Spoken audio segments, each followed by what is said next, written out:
സ്വർണ്ണക്കൊള്ളയിൽ അടുത്ത പേര് ആരുടേതാണ്, കുരുങ്ങാൻ അടുത്ത പേര് ആരുടേതാണ് എന്നുള്ള വലിയ വിശകലനങ്ങളും പ്രവചനങ്ങളും ഒക്കെ ഒരു വശത്ത് നടക്കുമ്പോൾ പ്രത്യേക അന്വേഷണ സംഘത്തിന് നിർണായക മൊഴി നൽകിയിരിക്കുന്നത് കസ്റ്റഡിയിലുള്ള മുൻ Devaswom board president A Padmakumar. Unnikrishnan പോറ്റിയെ പരിചയപ്പെടുത്തിയത് തന്ത്രി കണ്ഠരര് രാജീവരാണെന്നാണ് വെളിപ്പെടുത്തൽ. ഈ കേസിൽ അന്വേഷണ സംഘം കഴിഞ്ഞ ദിവസം തന്ത്രിമാരുടെ മൊഴി രേഖപ്പെടുത്തിയിരുന്നു. അത് SIT ഓഫീസിൽ വിളിച്ചു വരുത്തിയാണ് മൊഴി രേഖപ്പെടുത്തിയത്. ആ സമയത്ത് തന്ത്രിമാരുടെ പ്രതികരണം ദേവസ്വം ബോർഡിനാണ് എല്ലാ അധികാരമുള്ളത്, ദൈവഹിതമനുസരിച്ച് മാത്രമാണ് തങ്ങൾ കാര്യങ്ങൾ ചെയ്തിരിക്കുന്നത് എന്ന് മാത്രമായിരുന്നു. പത്മകുമാറിന്റെ കസ്റ്റഡി കാലാവധി ഇന്ന് അവസാനിക്കുകയും ചെയ്യുകയാണ്. വിവരങ്ങളുമായി സാരംഗ് സുധാകരൻ ചേരുന്നു. സാരംഗ്, റൈറ്റ്, ഡാൻ കുര്യൻ നമുക്കൊപ്പം ചേർന്നു. ഡാൻ, മുൻപും ഇടതുപക്ഷത്തിന്റെ ഭാഗത്തു നിന്ന് വാസു അറസ്റ്റിലാവുന്ന സമയത്ത്, പത്മകുമാറിന്റെ അറസ്റ്റ് രേഖപ്പെടുത്തുന്ന സമയത്തൊക്കെ ഒരു പക്ഷേ വലിയ ന്യായീകരണം എന്ന പോലെ തന്നെ ഉന്നയിച്ചിരുന്നത് ഇത് തന്ത്രി അറിയാതെ നടക്കുകയില്ല എന്നുള്ളതാണ്. അതായത് എല്ലാവരും അറിഞ്ഞുകൊണ്ടുള്ള കാര്യമാണ് സംഭവിച്ചത്. അങ്ങനെ പരസ്പരം പഴിചാരി കൊണ്ടുള്ള ഒരു ന്യായീകരണം ഇടതുപക്ഷത്തിന്റെ ഭാഗത്തുനിന്നുണ്ടായതാണ്.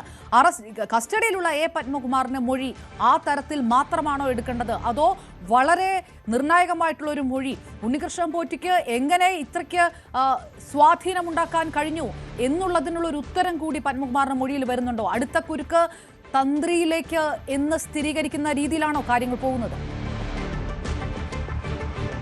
മുൻ ദേവസ്വം ബോർഡ് പ്രസിഡന്റ് എ പത്മകുമാറിനെ മണിക്കൂറുകളോളം ചോദ്യം ചെയ്തതിന് പിന്നാലെ അറസ്റ്റ് രേഖപ്പെടുത്തിയപ്പോൾ തന്നെ പുറത്തു വന്ന സൂചനകളിൽ നിന്ന് അടുത്തതാര് എന്ന ചോദ്യം ഉയർന്നു തുടങ്ങിയതാണ്. അപ്പോൾ വലിയ തരത്തിൽ അന്ന് ദേവസ്വം മന്ത്രിയായിരുന്ന കടകംപള്ളി സുരേന്ദ്രനെതിരെ വലിയ തരത്തിലുള്ള ആക്ഷേപങ്ങൾ ഉയർന്നു. ഒരുപക്ഷെ അത് അടുത്ത പിടി വീഴാൻ പോകുന്നത് കടകംപള്ളിക്കായിരിക്കും എന്ന തരത്തിലുള്ള അഭ്യൂഹങ്ങളും പ്രചാരണങ്ങളുമൊക്കെ ഏറെ നടന്നു. പക്ഷേ അപ്പോൾ നമ്മൾ വളരെ കൃത്യമായി തന്നെ പറഞ്ഞതാണ്, അടുത്തത് ശബരിമലയുമായി ബന്ധപ്പെട്ട ഒരു ആചാര്യനിലേക്കായിരിക്കും ഈ അന്വേഷണം എത്തുക. നമുക്ക് ലഭിച്ച കൃത്യമായ സൂചനകളുടെ അടിസ്ഥാനത്തിൽ തന്നെയായിരുന്നു അത്തരമൊരു വിവരം നമ്മൾ പങ്കുവെക്കുകയും ചെയ്തത്. എന്തായാലും ഈ കേസുമായി ബന്ധപ്പെട്ട് കഴിഞ്ഞ ദിവസം പ്രത്യേക അന്വേഷണ സംഘം തന്ത്രിമാരെ വിളിച്ചു വരുത്തി അവരിൽ നിന്ന് വിശദമായി കാര്യങ്ങൾ ചോദിച്ചറിയാൻ ശ്രമിച്ചപ്പോൾ തന്നെ വ്യക്തമായിരുന്നു കാര്യങ്ങൾ ഏറെക്കുറെ, അതായത് ഇനി അവരിലേക്ക് അന്വേഷണം നീളുന്ന ഒരു സാഹചര്യത്തിലേക്ക് കാര്യങ്ങൾ എത്തുമെന്ന്. അതിന് പിന്നാലെയാണ് കഴിഞ്ഞ ദിവസം കൊല്ലം വിജിലൻസ് കോടതിയിൽ നിന്ന് പത്മകുമാറിനെ അന്വേഷണത്തെ കസ്റ്റഡിയിൽ വാങ്ങിയത്. അങ്ങനെ കസ്റ്റഡി കാലാവധി ഇന്ന് തീരാനിരിക്കെ കഴിഞ്ഞ ദിവസം നടന്ന വിശദമായ ചോദ്യം ചെയ്യലിനിടെയാണ് ഉണ്ണികൃഷ്ണൻ പോറ്റി എന്ന സ്പോൺസറെ പരിചയപ്പെടുത്തി തന്നത് തന്ത്രി കണ്ഠരര് രാജീവരാണ് എന്ന നിർണായകമായ മൊഴി എ പത്മകുമാറിന്റെ ഭാഗത്തു നിന്നുണ്ടായിരിക്കുന്നത്. ഒരുപക്ഷെ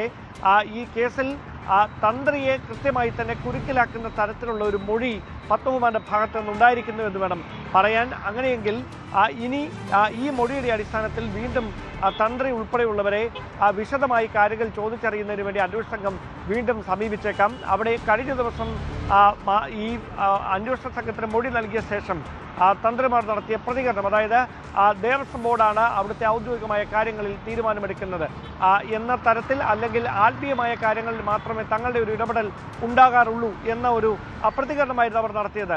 സ്വാഭാവികമായി ശബരിമല പോലെ വളരെയധികം ലക്ഷക്കണക്കിന് വിശ്വാസികൾ പ്രത്യേകിച്ച് മണ്ഡലകാലത്തടക്കം ഓരോ ദിവസവും എത്തുന്ന ഒരു സ്ഥലത്ത് വിശ്വാസവുമായി ഇഴചേർന്ന് കിടക്കേണ്ട വളരെ പ്രധാനപ്പെട്ട ഒരു സ്ഥലം, അങ്ങനെ ഒരു സ്ഥലത്ത് താന്ത്രിക വിധിപ്രകാരമല്ലാതെ ഇങ്ങനെ പ്രത്യേകിച്ച് സന്നിധാനവുമായും സോപാനവുമായി ബന്ധപ്പെട്ടൊക്കെ നടത്തുന്ന ഓരോ ചെറിയ നീക്കങ്ങളിൽ പോലും, അല്ലെങ്കിൽ ഓരോ ചെറിയ കാര്യങ്ങളിൽ പോലും കൃത്യമായി താന്ത്രിക വിധിപ്രകാരമുള്ള ഇടപെടലുകളാണ് സാധാരണയായി നടക്കുന്നത്. അതുകൊണ്ട് ഇങ്ങനെ 3 ഘട്ടങ്ങളിലായി വാതിൽപ്പാളിയും കട്ടിൽപ്പാളിയും ദ്വാരപാലക ശില്പവും ഒക്കെ അവിടെ നിന്ന് മാറ്റണമെന്നുണ്ടെങ്കിൽ അവർക്കറിയാതെ അങ്ങനെ ഒരു നീക്കം അവിടെ ഒരിക്കലും നടത്താൻ കഴിയില്ല. പക്ഷേ അത് ഈ തട്ടിപ്പുമായി ബന്ധപ്പെട്ട് കൃത്യമായ അറിവാണോ, അതോ ഈ അവിടെ നിന്ന് ഇത് സ്വർണം പൂശാനായി സ്മാർട്ട് ക്രിയേഷൻസിന് കൊടുത്തു വിടുകയാണ്, അതിലെന്തെങ്കിലും ഈ ദൈവപ്രശ്നങ്ങൾ അല്ലെങ്കിൽ അത്തരത്തിലുള്ള എന്തെങ്കിലും ഈ മതപരമായ എന്തെങ്കിലും പരിമിതികളുണ്ടോ, എന്തെങ്കിലും തടസ്സങ്ങളുണ്ടോ എന്ന കാര്യം മാത്രമാണോ അവരോട് ചോദിച്ചറിഞ്ഞത്? ഇതടക്കമുള്ള കാര്യങ്ങളാണ് വ്യക്തത വരാനുള്ളത്. ഒരുപക്ഷെ അതിൽ വ്യക്തത വരുത്തുന്നതിന് വേണ്ടിയാകും പത്മകുമാറിന്റെ മൊഴിയുടെ അടിസ്ഥാനത്തിൽ കൂടുതൽ കാര്യങ്ങൾ ചോദിച്ചറിയുന്നതിന് വേണ്ടി SIT വീണ്ടും തന്ത്രിമാരുടെ മൊഴി രേഖപ്പെടുത്താനുള്ളൊരു നീക്കം നടത്തുക. ഇന്ന് വൈകുന്നേരം 5 മണിക്കാണ് പത്മകുമാറിന്റെ കസ്റ്റഡി കാലാവധി തീരാൻ പോകുന്നത്. പത്മകുമാറിനെ തിരികെ കോടതിയിൽ ഹാജരാക്കുന്നതിന് മുമ്പ് വിശദമായി തന്നെ ഈ കാര്യങ്ങളിൽ കൂടുതൽ വ്യക്തത പക്ഷേ അതിനകത്ത് അപ്പോഴും ഡാൻ, ഇതിനകത്ത് അപ്പോഴും തന്ത്രിയിലേക്ക് മൊഴി നീളുമ്പോഴും നടന്നത് ഏതെങ്കിലും തരത്തിലുള്ള ഒരു സ്വർണ്ണക്കൊള്ളയാണ് എന്നുള്ളൊരു സ്ഥിരീകരണം പത്മകുമാറിന്റെ മൊഴികളിലില്ല എന്നുള്ള റിപ്പോർട്ടുകളും പുറത്തു വരുന്നുണ്ടായിരുന്നല്ലോ. അതായത് ഈ ശബരിമലയെ പുനരുദ്ധരിക്കാനുള്ള ഒരു നടപടികൾ നടക്കുന്നു, അങ്ങനെ ഇത് സ്വർണം തട്ടിയെടുക്കാൻ വേണ്ടിയിട്ടല്ല, അങ്ങനെ ഒരു ഉദ്ദേശം ഉണ്ടായിരുന്നില്ല, അത് താൻ എന്താണോ ചെയ്തത് അത് തന്ത്രി അറിഞ്ഞുകൊണ്ടാണ്, അത് മറ്റ് ബോർഡംഗങ്ങൾ അറിഞ്ഞുകൊണ്ടാണ്, ഈ ഒരു നിലപാടാണോ പത്മകുമാറിന്റെ? അപ്പോൾ ഏതെങ്കിലും തരത്തിലുള്ള ഒരു ക്രമക്കേടാണ് നടന്നത്, ആ ക്രമക്കേട് തന്ത്രിയുടെ ഭാഗത്തുനിന്നുണ്ടായെന്നോ തന്റെ ഭാഗത്തുനിന്നുണ്ടായെന്നോ പത്മകുമാർ പറയുന്നുമില്ല.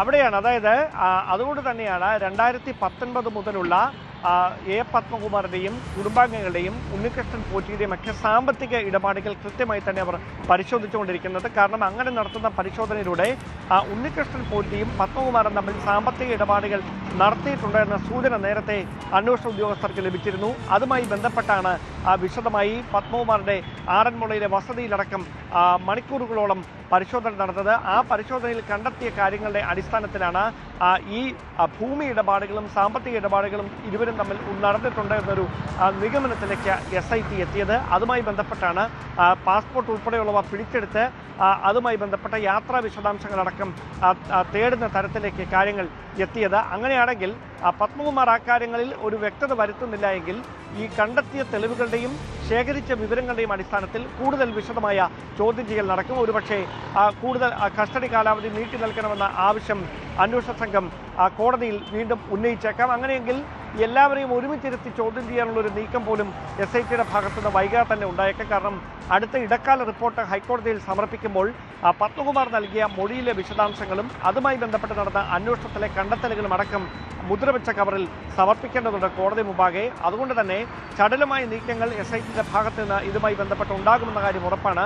മാത്രമല്ല, കോടതിയുടെ കർശനമായ നിരീക്ഷണത്തിലാണ് നിലവിൽ ഈ ചോദ്യം ചെയ്യാനായി ആദ്യം നോട്ടീസ് നൽകിയതും പിന്നീട് ചോദ്യം ചെയ്യാൻ ഹാജരായപ്പോൾ അറസ്റ്റ് രേഖപ്പെടുത്തുന്ന അടക്കമുള്ള എല്ലാ കാര്യങ്ങളും ഹൈക്കോടതിയുടെ കൃത്യമായ നിരീക്ഷണം, ഡിവിഷൻ ബെഞ്ചിന്റെ നിരീക്ഷണം ഇക്കാര്യത്തിൽ നിലനിൽക്കുന്നുണ്ട്. അതുകൊണ്ട് അന്വേഷണ സംഘത്തിന്റെ സ്വമേധയാ ഇതുമായി ബന്ധപ്പെട്ട തുടർ നീക്കങ്ങളിലേക്ക് കടക്കുക എന്നതിനപ്പുറത്തേക്ക് കോടതി നിരീക്ഷണത്തിന്റെ അടിസ്ഥാനത്തിൽ തന്നെയാകും തന്ത്രിയുമായി ബന്ധപ്പെട്ട കാര്യങ്ങളടക്കം അടുത്ത നീക്കങ്ങൾ ഉണ്ടാകുക എന്നാണ് നമുക്ക് മനസ്സിലാക്കാൻ കഴിയുന്നത്. യെസ്, ഞാൻ തിരികെ എത്താം. ഡാന, അനിൽ വിളയിൽ VHP നേതാവ് അനിൽ വിളയിൽ നമുക്കൊപ്പം ചേർന്നു. ശ്രീ